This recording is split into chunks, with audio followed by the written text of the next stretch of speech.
What is going on, ladies and gentlemen? I'm the Misty Oars, and today I bring to you guys Age of Empires Mobile. Probably one of the top running games out there right now that you guys can play on your phone, any device, and through any app store that has this game. I mean, you can find it on iOS, Android, and all kinds of places. It's amazing. It's a good game so far. So far we've kind of just done like an episode by episode. I've done a few videos where we're kind of just starting out and we can kind of just go through what's going on with the game, kind of learn together step by step by step, and just review things slowly at a steady pace and figure out what this game's all about and learn from it. And for this video today, I wanted to go over the civilizations with you guys. Personally, I like to call them cultures, but they're not cultures. They're called civilizations. And basically, to explain what civilizations are to you guys, it's, you know, just for reference, you know, not exactly, you know, you have Egypt, you have Germany, so on and so forth, all these different places, and whichever one you choose is going to add different effects to yourself and those around you. What your troops do, what your city does, everything like that. We're going to go over that in a second. So right now, you know, we're still working on chapter 1. We got a few of the quests that we guys got to go over, which we're going to be going over chapter 1 finalization in the next video. So before we go ahead and finish all this, I wanted to cover the civilizations with you guys. And I think it's pretty important, you know, for going over civilizations and choosing the right one. It matters. It's going to matter in the short-term effect, the long-term effect, everything about the game. It's going to make a difference no matter whether you're playing PvP or PvE, so on and so forth. Now, there's 8 different civilizations, right? So you have Chinese.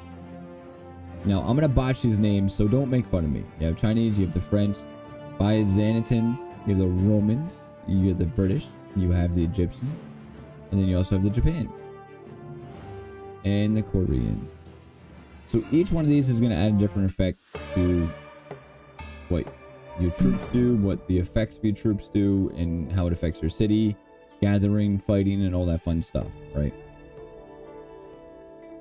And that's, to me, it's a pretty unique feature of the game. It kind of really is. I mean, because it's not like a feature that they have to add for us to have benefits to the game.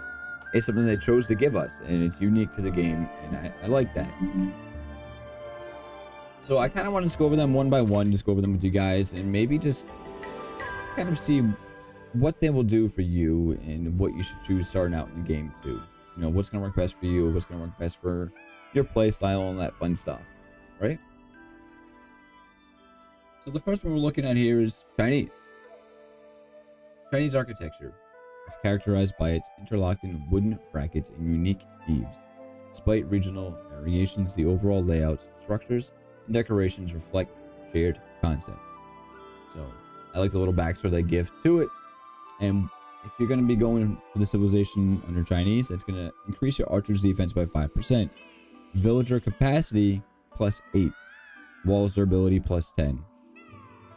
So to me, you know, if you need that extra help, you need those villagers. If you're going to be doing a lot of PvP, the walls durability is going to help you out as well. It's pretty good. It's pretty good. You know, we haven't dabbled into getting hit too many times or at all just yet to figure out, am I going to need the walls durability or not? But I mean, it sounds good to start with anyways, right?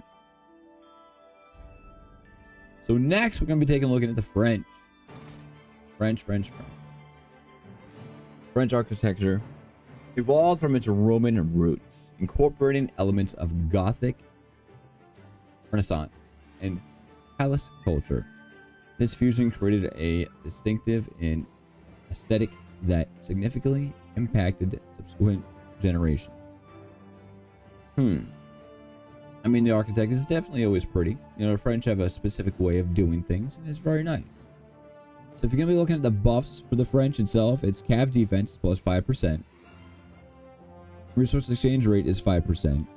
And gathering troops defense is plus 10%. So, you know, I'm assuming if you're going to be out gathering, and you're going to be away from your mobile device for a while, this might be a good pick for you. The exchange rate for the resources, probably good. An extra 5% seems pretty good to me. And Cavs, on the other hand, you know, I know in a lot of battle situations and a lot of battle scenarios, Cavs generally get hit first. So maybe this could be a good pick for you, depending on how many Cavs you have. Byzantine architecture melds the distinctive culture of Mesopotamia with the ancient Roman architectural foundations. This style harmoniously blends Eastern and Western influences, with the iconic rounded dome roof as its most prominent feature. Pretty neat. I like the colors of this too. It's a good color layout. So if you guys take a look at this, swordsman defense is plus 5%. All unit types siege damage plus 5%. Stone gathering speed in the world is plus 5%. So far it seems like each civilization is going to have a certain aspect of defense outside of your city, whether it's on the map or in PvP so far. I don't know how important of a role that stone plays in this game just yet, but an extra 5% adds up over time, that's for sure. There's no going around that whatsoever. And then siege, I know siege generally is a pretty darn good defensive and offensive situation, like troop to use, because I mean generally you have to take out the walls first, which if you take out the walls you have to use siege. Swordsman's defense, that reminds me of like ground troops, right? So I know ground troops usually have a pretty solid defense as well, so maybe this is a culture that you need once you start doing a little bit more PvP. The Romans, what do the Romans have? I mean, Romans are famous. I mean, they go back a long time. They go back a long time. They're a big footprint in our world. Roman architects drew inspiration from ancient Greek styles. These designs often feature symmetrical plane structures, robust walls, arches, domed roofs, pillars, and imposing towers. This result is a commanding and dignified aesthetic. I mean, it is pretty. I mean, it does look good. I mean, you think about the Romans, they're very impressive people, very impressive culture, that's for sure. So pikeman's defense is plus 5%. Healing speed is plus 5%. Villagers boost the building's production plus 30. Now, I don't know these stats all too well, but that boost of building production seems pretty good. Especially if you're kind of doing the free-to-play style. You want that building. You want that building speed. You want that production up there. You definitely do. But I mean, also, it also has a 5% healing speed. So I wonder, right? So say you go out and you PvP in one civilization. Can you go back and switch civilizations and then heal your troops to get that extra 5% speed? I'm genuinely curious about that. And once again, you do have your troop defense there. You have the pikeman's defense plus 5%. It's pretty good. I enjoy it. I bet you'd be good. I bet you'd be real good. So next we're gonna be having the British. The British.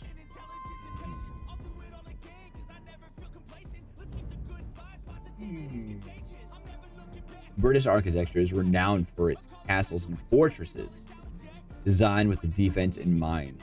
Okay, now we're talking. I love defense. I'm a defensive player. I love defense. Veteran bowmen and longbowmen as signature units help their legions become invincible in the battlefield.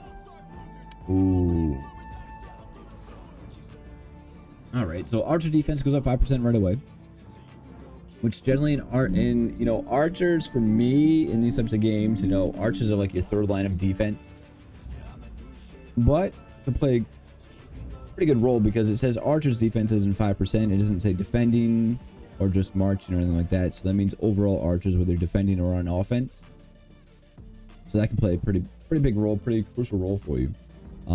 Player citadel defense bonus is plus 10%. So to me, like, I'm a defensive player right away. I'm saying, okay, I'm going British. I want that citadel defense. I want it. If you're gonna be attacking my home base, I want that defense. And production of the mills is plus 5%. So you're telling me I can get the added defense, and then on top of that, I can get better production? I'm in. I like that. British is my way to go, I think, right now. At the moment. It's not finalized yet. Now we have the Egyptians. Ooh, this one might be a little bit tricky. Egyptian architecture focused on order and symmetry. That is true. They have some... Man, the way they built those pyramids back in the day and those buildings, very impressive. with the iconic pyramid symbolizing the pharaoh's power and eternal life. Under the watchful eyes of ancient deities, warriors along the Nile stand ready to repel all invaders. Okay, so pikeman's defense is plus 5%. Now, I haven't trained any troops yet, so I'm curious what pikemen's are and how good their defense is, you know, and what line are they on the defensive order. So troop load is an extra 5%, so this might seem like a good PvP culture to go with, because I mean, if your troop load is an extra 5%, every attack that you put onto a player, or anywhere that you can gather the resources from hitting, as far as like when your troops are under load, you get an extra 5%, which is pretty good.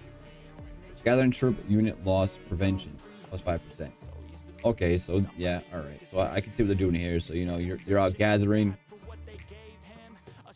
You want to have that loss prevention. You want to go Egyptian because you get an extra 5% loss prevention just by going Egyptian while gathering.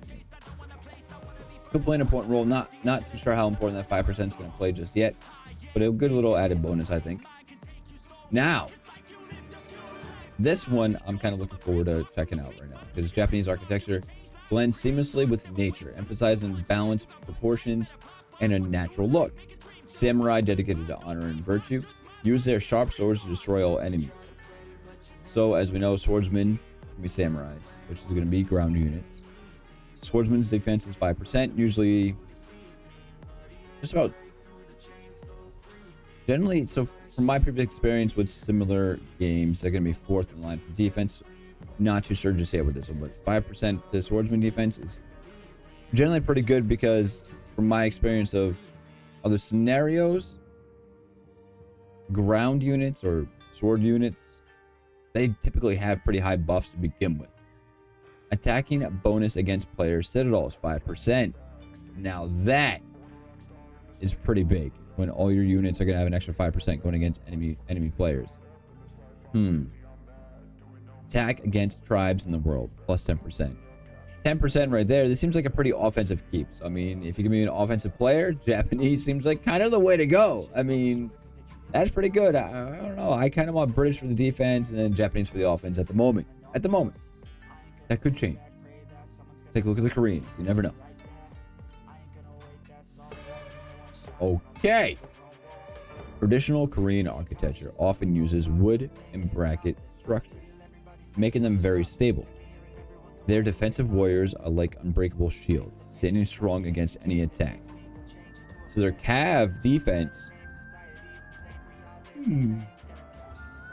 5% for the cav defense. It's the second cav defense I think we ran into so far. But your looting limit is plus 500k.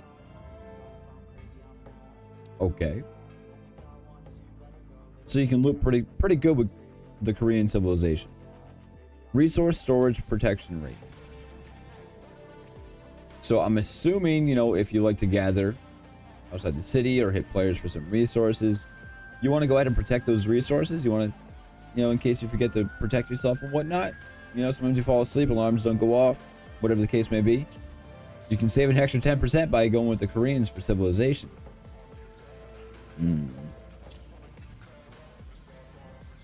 So, you know, I'm not prepared to really play offense or defense as a player right now. So I want to go more towards the building phase. So, I mean, I want to pick one that's going to be more focused on building, not offense, not defense, not healing. So, I mean, the production seems like it's pretty good to me. I'm not going to be doing too much gathering just yet. Not yet. And I already know Japanese is more for an offensive player. So, village capacity is plus 8. You know, I think the capacity for the villagers is going to be huge, considering it's going to help you build much quicker and much faster, more efficient. So we might go Chinese. I'm not going to be gathering as much, so the gathering troop defense I'm not going to need as much. Resource exchange, I'm not going to be changing resources anytime soon. Stone gathering speed, once again, I'm not really going to be gathering all that much. So I don't really need the troop defense at the moment either. Healing speed, I'm not going to do much PvP, so I'm not going to need that. But the villagers boost the buildings production. That seems kind of vital to me. But I don't want to go that way yet. Production of mill is 5%. What resource am I going to be using more is the question. I'm not too sure. gathering troops. So once again, we get the gathering. I'm not going that route. I'm not going that route. And I don't plan on leaving myself unprotected, so I don't need the resource storage protection rate either. So I think it's gonna kind of go back. I want to be more efficient than anything. You know, kind of just do my quests, and maybe I'll just purchase a couple of packs for the resources. So that way I don't really need to be doing any farming. I don't need to be really doing any PvP. I can just take my time and build and have the capacity to just help my buildings and my city grow itself. You know, I think Chinese is definitely the way to go. I don't know what you guys think, but I'm generally curious what you guys would choose. I really am. I mean, you got 8 of them to pick from. So, I mean, what type of player are you? What do you plan on doing in this game? And what approach are you guys taking to pick the proper civilization? I am genuinely curious. If you guys haven't, if you guys can, if you have made it this far, leave a comment down below. Let me know what you guys went with and why you went with that. Because we're going to be building these videos to help players learn the game and establish inside the game. And I want to make sure that everyone has pretty good clarity on what they're choosing and why they're choosing it. And what are the benefits of choosing it for you, you know, and what are the pros and cons kind of to each one for you. You know, you might have a different play style than I do, so why did you go that route? I am genuinely curious on that. Let me know. I want to know what everyone uses, because I mean, it's always such a hard pick for me, because, you know, I always think of one scenario, but then, you know, everyone else, which is, they could be like-minded or different-minded, and like, listen, you know, I understand why you went that civilization, but I think this one could benefit you even more. So why would you choose a different one if you didn't choose one to build with at first? I mean, do you plan on doing a lot of early game PvP? Do you plan on doing a lot of gathering? What's going to help you best, and why did you do it? I'm genuinely curious. Well, listen, that's it for me for now. In the next video, we're going to be completing chapter 1 and going through a couple of other things. We're going to be hopefully boosting ourselves up to level 7. That's the goal. I don't know if it can happen or not, but definitely we're going to try and complete chapter 1. We'll do what we can. So for now, if you guys haven't, if you guys can, make sure you guys have that sub button, turn notifications, make sure you guys smash the like button, share this video, join up on the channel, be active. We're around. We're gonna be going through this step by step, so that way everyone can learn at a nice and steady pace, understand the game, and make the right choices to help them excel in the game as well. So I appreciate you guys' time. I appreciate you guys being here. Now you guys have a good morning, good evening, good night. Have a good day. I love you, chat. Peace.